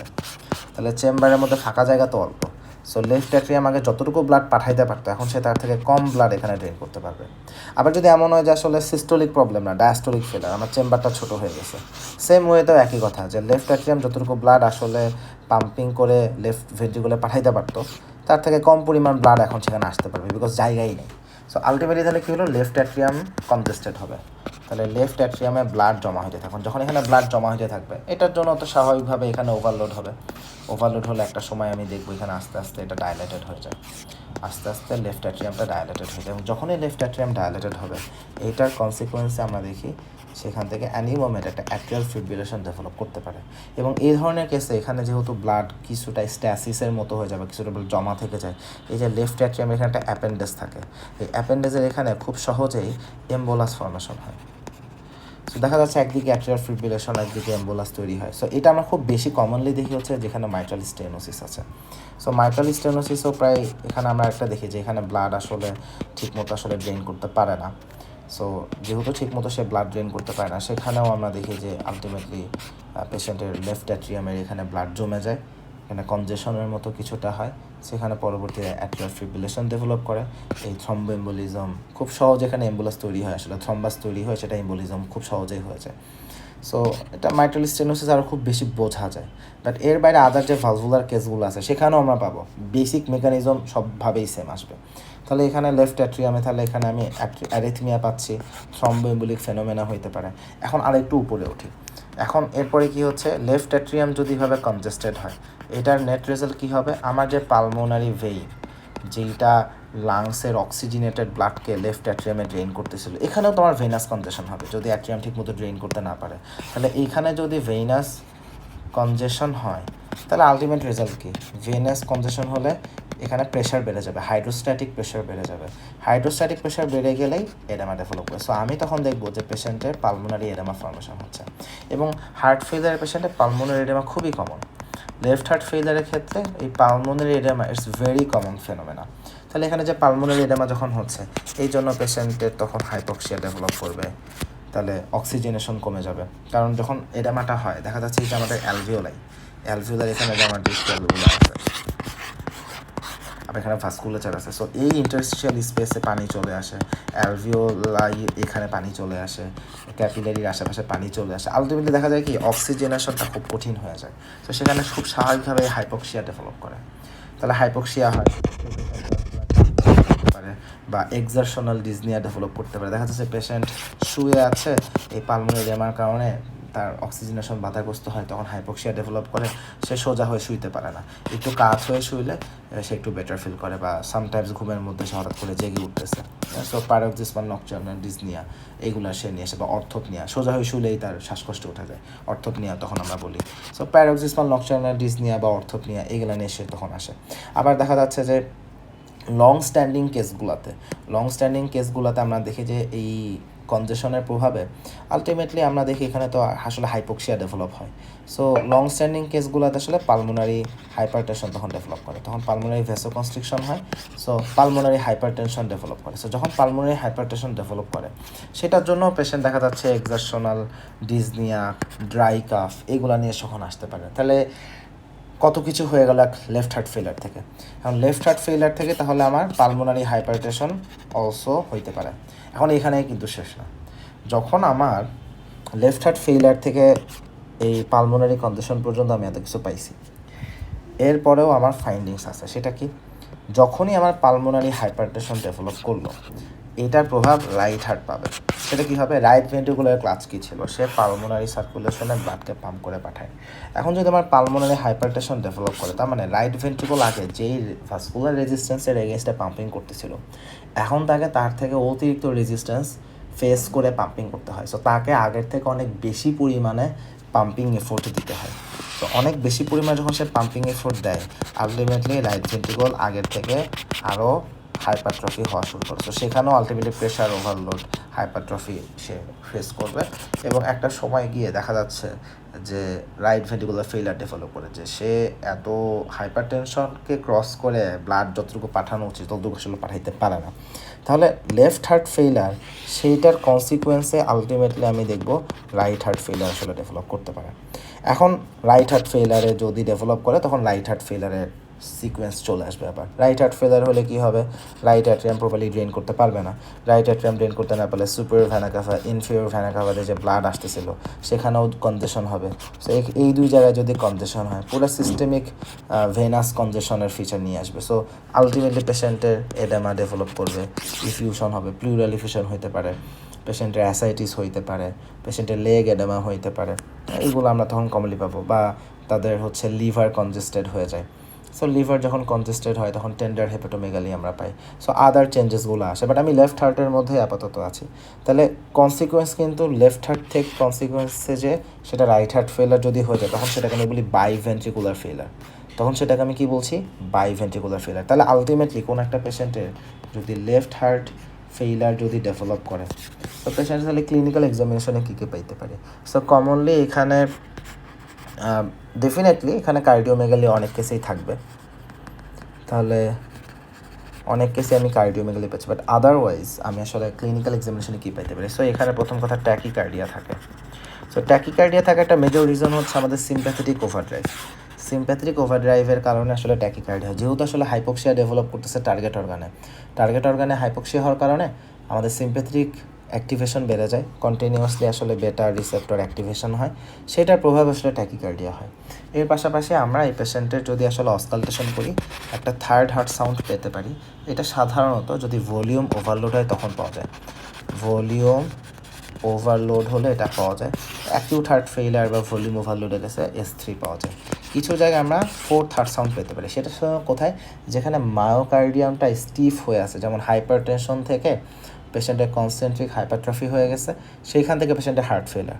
সো এখানে যেটা হয় যে মায়োকার্ডিয়াম যেহেতু খুব স্টিফ, এটা ডায়াস্টোলের সময় এইখানে আসলে আমরা কিছু চেঞ্জেস পাই। সো দেখা যাচ্ছে যে যেহেতু মায়োকার্ডিয়াল স্টিফনেস বেড়ে যায়, ডায়াস্টোলের একদম শেষ মোমেন্টে এসে উপর থেকে যখন প্রেশারটা আসে, ডায়াস্টোলে একটু ডায়ালেটেশন হলে একটা র্যাপিড একটা ফ্লো আসে ব্লাডের উপর থেকে, সেই ফ্লোয়ের জন্য ফোর্থ হার্ট সাউন্ড আসলে শোনা যায়। সো এটা আসলে এই পার্টিকুলার অল্প কিছু কেসে ফোর্থ হার্ট সাউন্ড আমি পেতে পারি, বিশেষ করে হাইপারটেনশন থেকে হার্ট ফেইলার হলে সেই কেসগুলোতে ফোর্থ হার্ট সাউন্ড, বা যেখানে আসলে এরকম মায়োকার্ডিয়াম স্টিফনেসটা আছে সেই জায়গাটাতে, তাহলে এই জিনিসগুলোকে আমরা পাইতে পারি। এর বাইরে দেখা যাচ্ছে যে পেশেন্টের আমরা যেটা বললাম যে atrial fibrillation in some cases আমরা আসলে পাইতে পারি, যে যদি লেফট অ্যাট্রিয়াম ডায়ালেটেড হয়ে যায় অ্যাট্রিয়াল ফিব্রিলেশন সেখান থেকে আসলে হইতে পারে। সো এইটা আমরা পাই। আচ্ছা, এখন এর বাইরে আর কী হবে, এই পেশেন্টের হার্ট ফেলার আমরা আসলে হাইপারটেনশন আসলে এক্সপেক্ট করি। এটার রিজন কি, যখনই পেশেন্ট আসলে কনজেস্টিভ হার্ট ফেলার হচ্ছে তার তো রেনাল পারফিউশন কমে গেল। এই যে তার রেনাল পারফিউশন কমে গেছে, এই জন্য তার রেনিন অ্যাঞ্জিওটেনসিন অ্যালডোস্টেরন সিস্টেমটা অ্যাক্টিভেটেড হয়ে যায়। এটা অ্যাক্টিভেটেড হলে কী হবে, এটার জন্য একদিকে ব্লাড প্রেশার বাড়বে, আরেকদিকে যেটা হয় পেশেন্টের আসলে আমরা দেখি সল্ট অ্যান্ড ওয়াটার রিটেনশন হয় অ্যালডোস্টেরনের প্রভাবে। এখন এই যে সল্ট অ্যান্ড ওয়াটার রিটেনশন হয় সেটা কিন্তু আমার ইন্ট্রাভাস্কুলার ভলিউমকে বাড়ায় দেয়। এখন একদিকে ইন্ট্রাভাস্কুলার ভলিউম যখন বাড়ে সেটার জন্য আসলে কিছুটা আমরা আসলে দেখি হাইড্রোস্ট্যাটিক প্রেশার বেড়ে যায়। কারণ এই যে হাইড্রোস্ট্যাটিক প্রেশার বেড়ে গেছে ওই দিকে এটার জন্য আবার এডেমা হয়, বিশেষ করে যে এখানে যে আমি একটু আগে পালমোনারি ভেনাস কনজেশন থেকে একটু আগে দেখালাম যে আমার পালমোনারি এডেমা হচ্ছে। সো এইটার জন্য কিন্তু আমার পালমোনারি এডেমা আরও বেড়ে যায়, এইটার জন্য পালমোনারি এডেমা আরও বেড়ে যায়। সো এই যে কম্পেনসেটরি মেকানিজম সেইটার প্রভাবে আলটিমেটলি আরও বেশি পেশেন্টের সাফারিং আসলে আরও বাড়ে। সো পালমোনারি এডেমা আরও এক্সাসারবেট করে, আরও ঝামেলা। সো এইটা এখন যদি এমন হয় যে আমাদের যে রেনাল যে পারফিউশনটা কমে গেছে, যদি এটা এভাবে কন্টিনিউড অবস্থায় চলতে থাকে, সেই মোমেন্টে গিয়ে আসলে আমরা দেখি যে পেশেন্টের আলটিমেটলি সিভিয়ারলি এই অ্যাজোটেমিয়া বা প্রিরেনাল অ্যাজোটেমিয়া এগুলো ডেভেলপ করে সেখানে। সো এই জন্য আসলে বেসিক কথা কি, আমরা যখন সিকিডি নিয়ে আলোচনা করি সেখানে আমরা মানে মেডিসিনের পার্সপেক্টিভ থেকে বলি সিকিডির সবচেয়ে কমন কজ হলো 1 নম্বর ডায়াবেটিস, 2 নম্বর হচ্ছে লং স্ট্যান্ডিং হাইপারটেনশন। সেই ওই হাইপারটেনশন থেকে হার্ট ফেইলার থেকে সিকিডি এগুলোও আসলে হইতে পারে। সো লম্বা টার্মে আসলে এইখানে ফেইলারগুলো আমরা আসলে দেখি। তাহলে এই যে লেফট সাইডেড ফেইলার হচ্ছে সেটা আলটিমেট ক্লিনিক্যাল প্রেজেন্টেশন, তাহলে এইভাবে এটাকে আমরা আসলে পাই। তাহলে এখন এখানে পেশেন্টে তাহলে 2 রকম ফেইলারের আলোচনা আমরা পাইলাম লেফট হার্ট ফেইলারে। একটাতে আমরা দেখতেছি আইদার এখানে সিস্টোলিক ফেইলার অথবা এখানে ডায়াস্টোলিক ফেইলার। যদি শুধু সিস্টোলিক ফেইলার হয় তাহলে ইজেকশন ফ্র্যাকশন ফল করে, ডায়াস্টোলিক ফেইলার হলে ইজেকশন ফ্র্যাকশন অ্যাকচুয়ালি নর্মাল, কারণ ইজেকশন ফ্র্যাকশন তো আমরা পার্সেন্টেজে হিসাব করি, ইজেকশন ফ্র্যাকশন পার্সেন্টেজটা নর্মাল যদিও ব্লাড গেছে অ্যাকচুয়ালি কম। এখন সিস্টোলিক ফেইলার তাহলে আসলে পাম্পিং ফেইলার, আর ডায়াস্টোলিক ফেইলার হচ্ছে সে আসলে পাম্পিং আসলে মানে পারসেপশনের জায়গা থেকে নর্মালি আছে, কিন্তু সে আসলে যতটুকু ব্লাড নেওয়া উচিত ডায়াস্টোলে ততটুকু ব্লাড আসলে পাইতে পারে নাই, সেইখান থেকে আসলে ঝামেলাগুলো হয়েছে। সাধারণত ডায়াস্টোলিক হার্ট ফেইলারটা আমরা তাহলে কোথায় বেশি পাচ্ছি? সো হাইপার টেনশনটা আমাদের এখানে খুবই কমন। আবার দেখা যাচ্ছে আন্ডারলাইং কজে আমি ডায়াবেটিস, ওবেসিটি অথবা দেখা যাচ্ছে রেনাল আর্টারি স্টেনোসিস, বিশেষ করে বাইল্যাটারাল রেনাল আর্টারি স্টেনোসিস, বা যদি কোনো কার্ডিওমায়োপ্যাথি থাকে বা কার্ডিওমায়োপ্যাথি থাকে সেইখানে আসলে ডায়াস্টোলিক হার্ট ফেইলারটা আমরা একটু বেশি পাই। তাহলে লেফট হার্ট ফেইলারের কিছু কথা আমাদের হলো। লেফট হার্ট ফেইলারের আলোচনা যদি হয়ে যায় দেন আমরা রাইট হার্ট ফেইলারের আলোচনায় আসি। সো রাইট হার্ট ফেইলারের ক্ষেত্রে একটু আগে একটা কথা আমাদের কাছে আসলে আমরা বলে ফেলছি, সেটা হচ্ছে লেফট হার্ট ফেইলারের কনসিকুয়েন্স থেকেই রাইট হার্ট ফেইলার হয়। এটার মেজরিটি অফ দ্য কেস কিন্তু আসলে এটা যে লেফট ভেন্ট্রিকুলার ফেইলার ছিল, তো লেফট হার্ট ফেইলার, সো সেখান থেকে আমাদের পালমোনারি যে ভেইন সেখানেও কনজেশন হচ্ছে। সো এটার কনজেশন যখন এভাবে কন্টিনিউয়াসভাবে হয় আলটিমেটলি আমরা আসলে দেখি যে এখানেও তো একটা হাইপক্সিয়া আসলে আলটিমেটলি ডেভেলপ করে due to the oedema, pulmonary oedema. So তখন যেটা হয় যে যখন ভ্যাসোকনস্ট্রিকশনটা হচ্ছে সেইটার প্রভাবে আসলে পালমোনারি হাইপারটেনশন ডেভেলপ করে। আর একবার যদি পালমোনারি হাইপারটেনশন ডেভেলপ করতে পারে তার মানেই হচ্ছে রাইট ভেন্ট্রিকুলের ওয়ার্কলোড আসলে বেড়ে যায়, বিকজ রাইট ভেন্ট্রিকুল যে পাম্পিং করে তাকে কিন্তু এই পালমোনারি ভাস্কুলেচারের যে রেজিস্ট্যান্স সেটাকেই আসলে ওভারকাম করতে হয়। সো রাইট ভেন্ট্রিকুলার ওয়ার্কলোড সেখানে বেড়ে যায়। যখনই রাইট ভেন্ট্রিকুলার ওয়ার্কলোড বেড়ে যায় এখানেও সেই সিমিলার ম্যানার চলে আসবে এবং আলটিমেটলি একটা পর্যায়ে গিয়ে রাইট ভেন্ট্রিকুলার ফেলিয়ার হবে। এখন এইটা হচ্ছে মেজরিটি অফ দ্য কেস ঘটনা এটাই, কিন্তু এর বাইরে আরও কিছু কেস আছে যেখানে আসলে লেফট ভেন্ট্রিকুলার কোনো প্যাথোলজি নাই কিন্তু পেশেন্টের রাইট হার্ট ফেলিয়ার হইতে পারে। সেটা কিভাবে দেখা যাচ্ছে? কোনো একটা পেশেন্টের লাং প্যাথোলজি আছে, সেটা লাং প্যারেনকাইমা হোক, বা লাং ভাস্কুলেচার হোক, যে এখানে কোনো প্যাথোলজি আছে লাং প্যারেনকাইমাতে কোনো প্যাথোলজি বা লাং ভাস্কুলেচারের প্যাথোলজি, দুইটা প্যাথোলজির নেট রেজাল্ট যদি পালমোনারি হাইপারটেনশন হয় সেখান থেকে আলটিমেটলি রাইট ভেন্ট্রিকুলার ফেইলার হবে। রাইট ভেন্ট্রিকুলার ফেইলার মানে আলটিমেটলি সে রাইট হার্ট ফেইলার নিয়ে আমাদের কাছে আসবে। বেসিক কথা আছে। তাহলে লাং প্যারেনকাইমাতে আমাদের কী কী ধরনের প্যাথোলজি থেকে পালমোনারি হাইপারটেনশন হতে পারে? সহজ কথা হচ্ছে যে এখানে হাইপক্সিয়া হবে, কারণ লাংয়ে টিস্যুতে হাইপক্সিয়া হলে সেখানেই ফিজিওলজিক্যাল রেসপন্সে আমি হাইপারটেনশন হইতে দেখি। সো তাহলে কোন কোন কেসে হাইপক্সিয়া? তাহলে যে সিওপিডি বা ওবেসিটি রিলেটেড আমাদের যে হাইপোভেন্টিলেশন কিছু সিনড্রোম আছে যেমন অবস্ট্রাকটিভ স্লিপ অ্যাপনিয়া, এই ধরনের যে কেসগুলো আছে সিওপিডি বা অবস্ট্রাকটিভ স্লিপ অ্যাপনিয়া বা এই ধরনের যে কেসগুলো আছে, তাহলে এইখান থেকে আমি তাহলে এটা পেতে পারি। বা পেশেন্ট মনে করি খুবই ওবেস আসতে পারে। আবার দেখা যাচ্ছে ভাস্কুলেচারের সমস্যা, যে আমাদের এখানে রিকারেন্ট থ্রম্বোএম্বলিজম হচ্ছে, থ্রম্বোএম্বলিজম মনে করি হচ্ছে, এরকম একটা কেস হইতে পারে। বা suppose for example pulmonary embolism দিয়ে আলোচনা আসতে পারে, অথবা প্রাইমারিভাবেই পেশেন্টের পালমোনারি হাইপারটেনশন প্যাথোলজি নয়, জাস্ট প্রাইমারি পালমোনারি হাইপারটেনশন। তাহলে এই যে লাং ভাস্কুলেচার বা লাং প্যারেনকাইমা, এখানে যদি এমন কোনো প্যাথোলজি থাকে যে প্যাথোলজির নেট রেজাল্ট হচ্ছে পালমোনারি হাইপারটেনশন, সেই পালমোনারি হাইপারটেনশন হওয়ার অর্থই সেখান থেকে রাইট ভেন্ট্রিকুলার ওয়ার্কলোড বেড়ে যাবে এবং সেখানেও আলটিমেটলি তখন রাইট হার্ট ফেলার হবে। এখন যদি কোনো পেশেন্টের রাইট হার্ট ফেলার একবার হইতে পারে, what is the clinical consequences? So এখন থিঙ্ক অ্যাবাউট ইট। এখন যেটা হলো সেটা হচ্ছে পেশেন্টের রাইট হার্ট ফেলার হচ্ছে। রাইট হার্ট ফেলার হওয়ার অর্থ রাইট ভেন্ট্রিকল ঠিকমতো পাম্পিং করে ব্লাডকে পারতেছে না। সো আমাদের এখানে একটা কনজেশন হচ্ছে।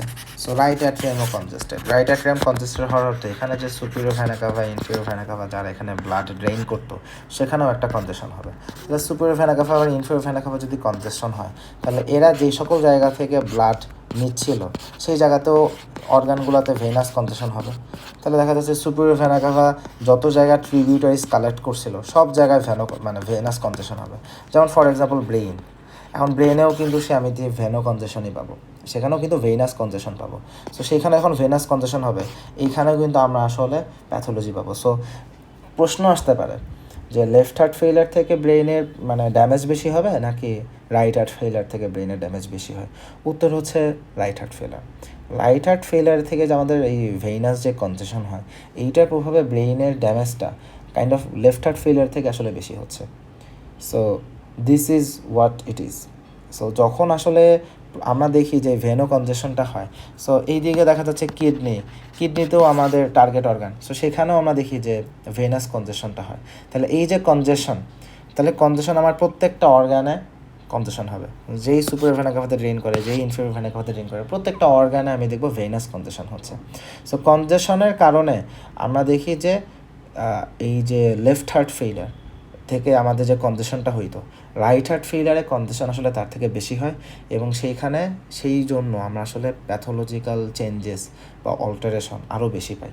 সো দেখা যাচ্ছে যে যখন আসলে এই সিস্টেমিক ভেনাস কনজেশন হয়, এটার প্রভাবে অনেক বেশি পরিমাণে আসলে হাইড্রোস্ট্যাটিক প্রেশার বেড়ে গিয়ে তখন এডেমা হয়। সো আমি দেখবো যে লেগ এডেমা হচ্ছে, পেশেন্টের প্লিউরাল ইফিউশন হয়ে যাচ্ছে, অ্যাসাইটিস হয়ে যাচ্ছে, অ্যানাসার্কাও হইতে পারে, খুব সিরিয়াস কন্ডিশন হলে অ্যানাসার্কাও হইতে পারে।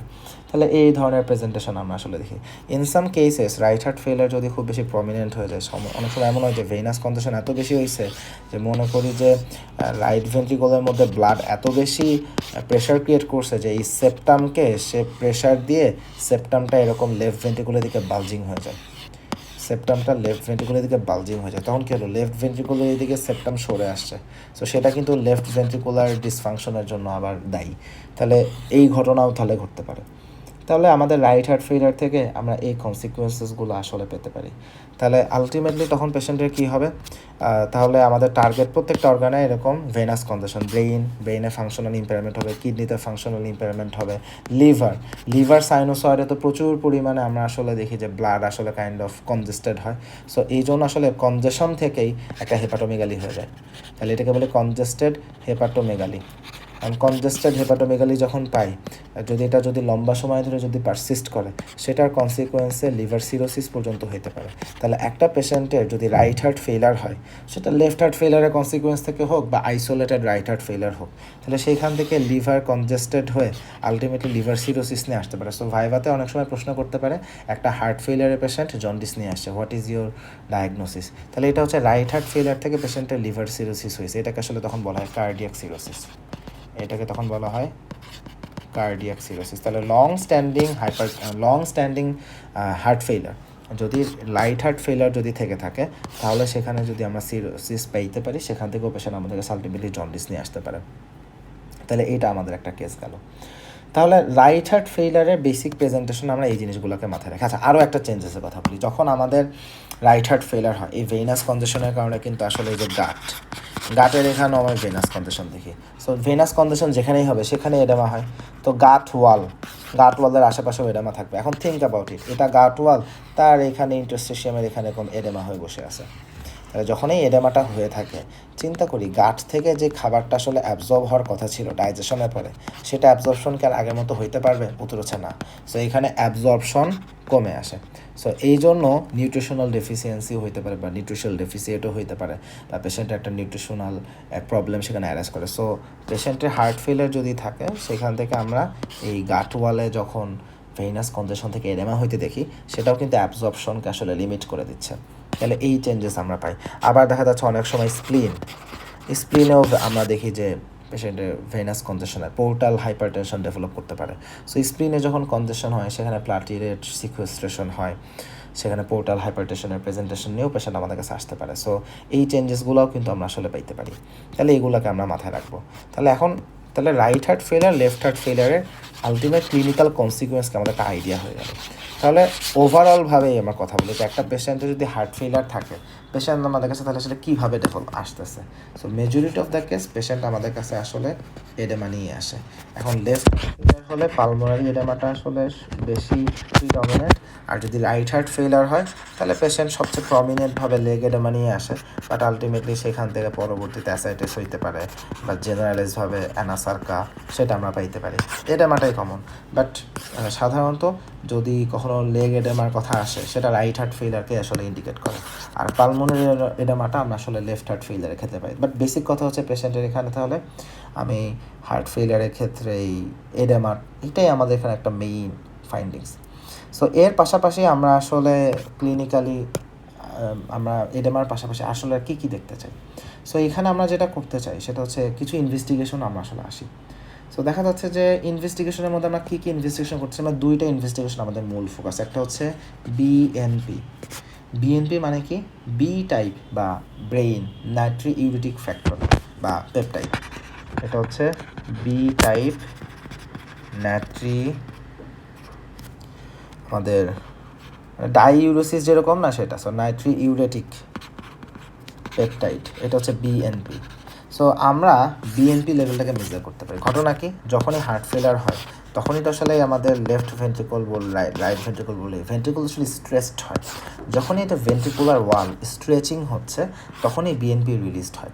সো যেখানেই হার্ট ফেলার হবে সেখানেই ভেন্ট্রিকুলার স্ট্রেচিং হবে এবং সেখানেই বিএনপি আমরা দেখব যে এটা রিলিজড হচ্ছে। সো যদি কোনো পেশেন্টের হার্ট ফেলার হয়, ডেফিনেটলি বিএনপি লেভেল এলিভেটেড হবে। হার্ট ফেলারের মাত্রা যত বেশি হবে, আমাদের ওয়াল স্ট্রেচিং তত বেশি হবে, তত বেশি আমাদের বিএনপি রিলিজড হতে থাকবে। সো কোনো পেশেন্টের হার্ট ফেলার আছে কিন্তু বিএনপি কম, এটা সম্ভব না। তাহলে বিএনপি যদি কারো লো থাকে, তাহলে এটা কোনোভাবেই হার্ট ফেলার হওয়া সম্ভব না। তাহলে বিএনপি লেভেলটাকে দেখি। অবশ্য ক্লিনিক্যালি বাংলাদেশে বা পৃথিবীর সব জায়গায় দেখুন এনটি প্রো বিএনপি এটাকে সবচেয়ে বেশি মেজার করা হয়। শুধু বিএনপি না, আমরা এনটি প্রো বিএনপিটাকে এখন সবচেয়ে বেশি মেজার করি। বাট ঘটনা আসলে তাহলে একটা হচ্ছে বিএনপি, আরেকটা কী করতে চাই আমরা আসলে ইকো করতে চাই, একটা ইকোকার্ডিওগ্রাম। এখন ইকোকার্ডিওগ্রামের ক্ষেত্রে আমরা কী করতে পারি? পেশেন্টের এইখানে যে কার্ডিয়াক যে ডায়ালেটেশন বা হাইপারট্রফি বা ভালভুলার হার্ট ডিজিজ বা ইজেকশন ফ্র্যাকশন কতটুকু আছে, এটা বোঝার জন্য ইকোকার্ডিওগ্রাফি করতে হয়। ইজেকশন ফ্র্যাকশন খুব সহজেই আমরা ইকো করে টের পাই। সো এটা কি heart failure with reduced ejection fraction নাকি heart failure with preserve ejection fraction, এটা আমরা আসলে ক্লিনিক্যালি বের করি কীভাবে? সো আমরা আসলে ইকো করে আসলে এটাকে আইডেন্টিফাই করি। তাহলে এটা করে আমি কোনো মানে স্ট্রাকচারাল কোনো প্যাথোলজি আছে কি না, ভালভুলার হার্ট ডিজিজ আছে কি না, everything can be measured very easily. তাহলে এই কাজটা আমরা করতে পারি। তাহলে ইনভেস্টিগেশনের কথা হয়ে গেল। এবার আসি ট্রিটমেন্টের কথায় আসি, যে একটা পেশেন্টের হার্ট ফেলিয়ার হলে আমার ট্রিটমেন্ট অপশন কী। সো হার্ট ফেলিয়ারের ট্রিটমেন্টে আমি রবিনসি গেছে সেটা বলবো না, আমি মেডিসিন আমরা কী করে আমি সেটাকেই বলি। তাহলে যখনই একটা পেশেন্টের হার্ট ফেলিয়ার থাকে, আমরা আসলে এটাকে প্রথমে আইডেন্টিফাই করি এটা আসলে কেমন হার্ট ফেলিয়ার, কি heart failure with reduce ejection fraction নাকি এটা heart failure with preserve ejection fraction. যদি এটা heart failure with reduce ejection fraction হয়, আমার ফার্স্ট লাইন ড্রাগ হচ্ছে এসিই ইনহিবিটর বা এআরবি। এর সাথে সাথে আমি আর কি অ্যাড করি? এর সাথে সাথে আমি একটা বেটা ব্লকার অ্যাড করি। কেন বেটা ব্লকার অ্যাড করি? অলরেডি আমরা দেখছি যে হার্ট ফেলিয়ারের এখানে কন্টিনিউয়াস আমাদের যেই সিম্প্যাথেটিক স্টিমুলেশনটা আসে, সেটার কারণে কার্ডিয়াক হাইপারট্রফি হয় এবং এই হাইপারট্রফিটা কিন্তু আলটিমেটলি আমার হার্ট ফেলিয়ারের প্যাথোলজিতে মানে প্যাথোজেনেসিসে কাজ করতেছিল। সো আমি আসলে বেটা ব্লকার দিই যেন ওই কন্টিনিউয়াস সিম্প্যাথেটিক স্টিমুলেশনটা এখন আর না আসে। তাহলে বেটা ব্লকার এখানে ফার্স্ট লাইন। তারপরে আমি এখানে কী দিচ্ছি? এখানে আমরা স্পাইরোনোল্যাকটোন দিই। স্পাইরোনোল্যাকটোন দিই। স্পাইরোনোল্যাকটোন কেন দিয়েছি? এই প্যাথোলজিতে একটু আগে আমি বললাম যে রেনিন অ্যাঞ্জিওটেনসিন অ্যালডোস্টেরন সিস্টেমটা আমার যখন অ্যাক্টিভেটেড হচ্ছে, অ্যালডোস্টেরনের প্রভাবে আমার সল্ট অ্যান্ড ওয়াটার রিটেনশন হয়, এবং এই যে সল্ট অ্যান্ড ওয়াটার রিটেনশন হয় এটার কারণে কিন্তু পেশেন্টের আবার সেই পালমোনারি এডেমা আরও বেশি এক্সাসারবেট করতেছে। সো ওই জায়গাটাকে আমি যখন ফোকাস করি সেখানে আমাকে স্পাইরোনোল্যাকটোন দিতে হয়। তারপর 4 নম্বরে আমরা কী করি? ডায়াবেটিক্স অ্যাড করি। 4 নম্বর এখানে আমরা ডায়াবেটিক্স অ্যাড করি। সো ডায়াবেটিক্সের ঘটনা কি? সেটা হচ্ছে আমাদের ভলিউম ওভারলোডটাকে আমরা কমাইতে চাই, তাহলে আমরা ডায়াবেটিক্স দিচ্ছি। এর পাশাপাশি এখানে আমরা কী দিই? SGLT2 inhibitor. So SGLT2 inhibitor হচ্ছে এম্পাগ্লিফ্লোজিন, যেটা আমরা ডায়াবেটিসে পড়ি। সো এম্পাগ্লিফ্লোজিন এখানেও দিতে হয়। সো আসলে যদি ডায়াবেটিক্সগুলোকে একত্রিতভাবে বলা হয়, সো তখন এই 4টা ড্রাগের নাম এভাবে বলা যায় যে ম্যাজিক্যাল 4 ড্রাগস। তাহলে এসি ইনহিবিটর, বেটা ব্লকার, এখানে ডায়াবেটিক্স 2টা আছে, আর SGLT2 ইনহিবিটর, এরা হচ্ছে আমাদের ম্যাজিক্যাল ড্রাগস। এর বাইরে আমরা আরও অ্যাড করতে পারি। আমরা এখানে স্যাকুবিট্রিল ইউজ করতে পারি, যেটাকে আমরা নেপ্রিলাসিন ইনহিবিটর বলি। সো এটাও আমরা এখানে ইউজ করি সাধারণত ARBর সাথে স্যাকুবিট্রিল একটা কম্বিনেশন, স্যাকুবিট্রিল ভালসারটার একটা কম্বিনেশন পাওয়া যায়। সো এটা আমরা দিই, বাট এটা সেকেন্ড লাইন এজেন্টে আসে। SGLT2 ফার্স্ট লাইন এজেন্ট হিসেবে আসবে। সো আমরা এই অ্যাপ্রোচটা আসলে ফলো করি। এখন অনেকের মনে প্রশ্ন আসতে পারে যে আমরা ফার্মাকোলজিতে ডিগক্সিন পড়ছি, ডিগক্সিন আমরা কোথায় ইউজ করি? এটা শুধুমাত্র হার্ট ফেলার উইথ অ্যাট্রিয়াল ফিব্রিলেশন যে পেশেন্টের থাকে শুধুমাত্র সেইখানে আমরা ডিগক্সিন দিই। তাহলে যেইখানে হার্ট ফেলার উইথ অ্যাট্রিয়াল ফিব্রিলেশন শুধুমাত্র সেইখানে ডিগক্সিন ইউজ করা হয়, এর বাইরে আর কোথাও ডিগক্সিন ইউজ করা হয় না। তাহলে এটা হচ্ছে হার্ট ফেলার উইথ রিডিউস ইজেকশন ফ্র্যাকশন। এবার সেই হার্ট ফেলার উইথ প্রিজার্ভড ইজেকশন ফ্র্যাকশন।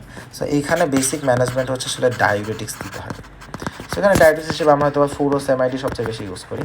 তাহলে এটা এখন এর বাইরে কিছু এক্সট্রা কথা আছে, সেটা হচ্ছে যদি আমাদের রাইট হার্ট ফেলিয়ার সেটা হয়ে থাকে। রাইট হার্ট ফেলিয়ারের ক্ষেত্রে ঘটনা হচ্ছে এখানে পেছনে একটা কারণ থাকে, তাই না?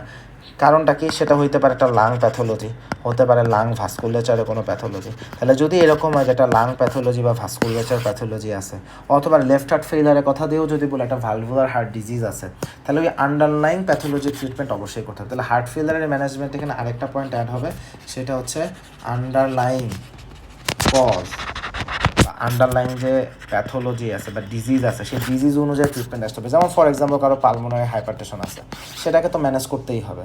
মনে করি কোনো পেশেন্টের COPD আছে, এখন একটা পেশেন্টের রাইট হার্ট ফেইলার হয়েছে due to pulmonary parenchymal disease, মনে করি COPD থেকে তার রাইট হার্ট ফেইলার হয়ে গেছে, বা কোনো পেশেন্ট হয়তো বা ILD বা DPLD যেভাবে বলি না কেন, সেখান থেকে পেশেন্টের রাইট হার্ট ফেলার হয়ে গেছে। তাহলে এই যে একটা পেশেন্টের লাং প্যাথোলজি থেকে তার হার্ট ফেলার হচ্ছে, রাইট হার্ট ফেলার হচ্ছে, এটাকে কিন্তু আমরা কর পালমোনালি বলি, এটাকে আমরা বলি কর পালমোনালি। তাহলে কোনো একটা পেশেন্টের লাং প্যাথোলজির কারণে যদি রাইট হার্ট ফেলার ডেভেলপ করে সেটাকে কর পালমোনালি বলি।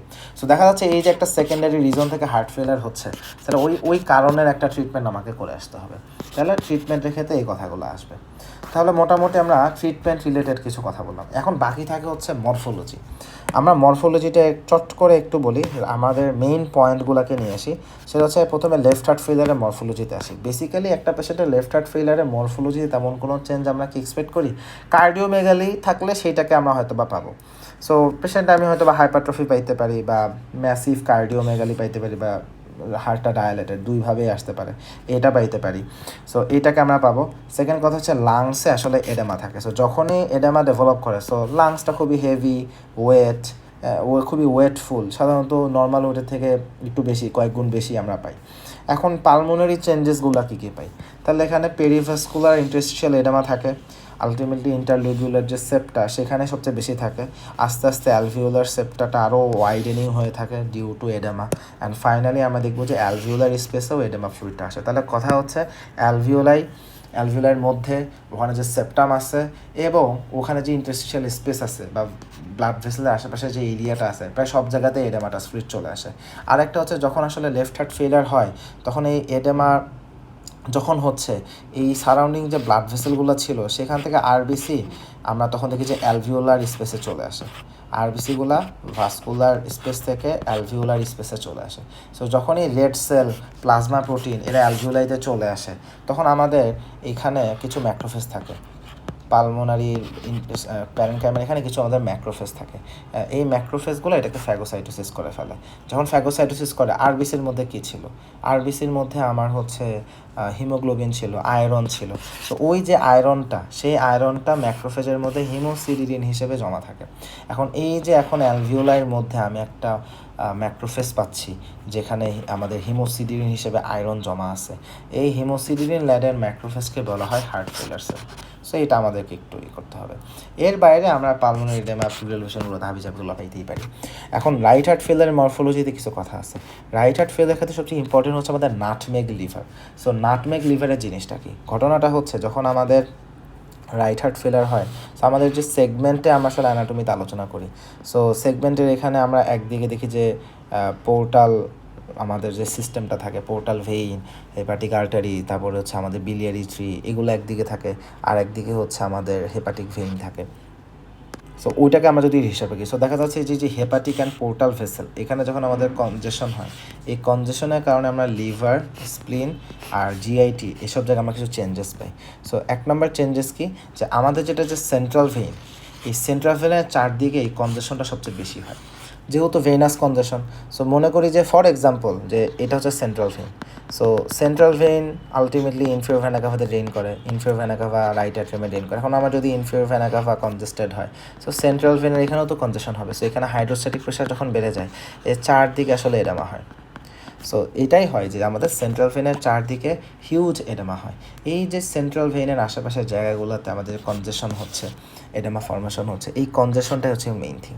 যখন এখানে কনজেশন হচ্ছে, ওই লিভারের ওই এরিয়াগুলো যেখানে যেখানে সেন্ট্রাল ভেইন আছে, প্রত্যেকটা সেন্ট্রাল ভেইনের চারদিকে এই কনজেশনের কারণে একটু বেশি রেডিশ লাগে, একটা রেড ব্রাউন একটা জোন আসে।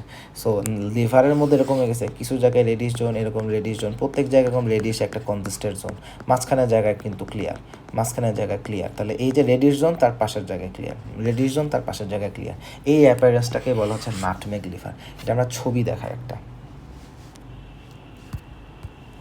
সো নাটমেগ লিভার আমি একটু ছবি দেখাই। তো এক সেকেন্ড, আমি একটু নাটমেগ লিভার একটা ছবি দেখাবো।